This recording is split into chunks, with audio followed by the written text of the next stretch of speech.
வைகுண்ட ஏகாதசியை முன்னிட்டு தமிழ்நாட்டில் உள்ள பெருமாள் கோவில்களில் சொர்க்கவாசல் திறக்கப்பட்டு திரளான பக்தர்கள் வழிபாடு நடத்தி வருகின்றனர்.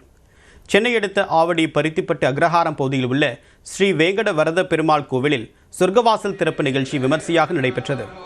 ஸ்ரீ வேங்கட வரத பெருமாள் பரமபத வாசலை கடந்த போது பக்தர்கள் கோவிந்தா கோவிந்தா என்று கோஷம் முழங்க வழிபாடு நடத்தினர்.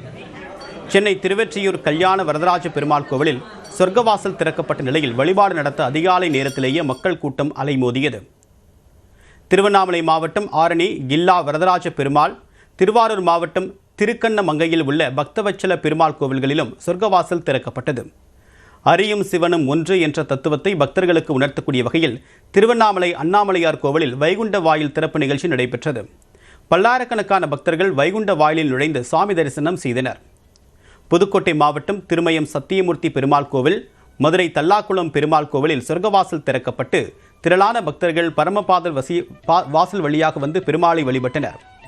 புதுச்சேரி கலிங்கமலை ஸ்ரீ ரங்கநாத பெருமாள் கோவிலில் அதிகாலை 5:30 மணிக்கு துலாம் லக்னத்தில் சொர்க்கவாசல் நடை திறக்கப்பட்டது.